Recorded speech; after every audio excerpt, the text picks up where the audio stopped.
Prokuroria e posaçme ka bërë publike një njoftim zyrtar lidhur me operacionin e zhvilluar paraditën e së në qytetin e Durrësit dhe në zonën e Shijakut. Objekti i këtij aksioni ishin element të dy grupeve të strukturuara kriminale të dyshuar për një stër veprash penale, duke nisur nga vrasjet me paramendim me motive akmarrje deri tek tjetërsimi i pronave në zonën e Bregdetit përmes falsifikimeve, korrupsionit dhe shantazhit ndaj zyrtarëve shtetëror. Mes të dyshuarve kryesor rezulton të jetë Aleksander Lau, i njohur si Rumi i Shijakut, vëllai i tij Vullnet Muça, si dhe emrat të njohur të dosjeve kriminale Astrid dhe Aldo Avdylaj. Po ashtu në hetin janë përfshirë dhe shtetasi Vlash Draçi dhe Enea Kume, vëllai i deputetit socialist të Durrësit Loer Kume. Nga operacionet u ekzekutuan 3 masa sigurie për Vullnet Muçën, Enea Kumen dhe Vlash Draçin, ndërkohë Aleksander Laho dhe Aldo Avdylaj janë shpadur në kërkim, ndërsa Astrid Avdylaj ju komunikua masa e arrestit brenda qelisë ku ndodhet izoluar. Sipas PAK, Astrid Avdylaj konsiderohet si drejtuesi i grupit dhe porositës i ekzekutimit të Edmir Bregut,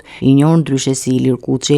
Viktima u vra në Durrës në 21 janar 2021 në shenjë hakmarrje pas tentativës për të eliminuar Aldo Avdylajin, nipin e Astridit. Hetimet kanë zbuluar se në këtë ngjarje rolin e koordinatorëve e kanë pasur Aldo Avdylaj dhe Enea Kume, ndërsa autorët të dyshuar të krimit rezultojnë shtetasit me iniciale ED dhe AD, që të dy sot janë të shpadur në kërkim. Nga ana tjetër, PAK ka shpadur në kërkim edhe Aleksander Laon, i cili akuzohet për krimin e një grupi kriminal me qëllim tjetërsimin e pronave në gjirin e Lalzit. Sipas dosjes hetimore, ky grup kriminal kishte ngritur një skem për të regjistruar tokat e lakmuara në Bregdet në emër të banorëve të zonës, shpesh pa dijenin e tyre për t'i transferuar më pas tek persona të tretë përmes korrupsionit ose shantazhit ndaj punonjësve të kadastrës.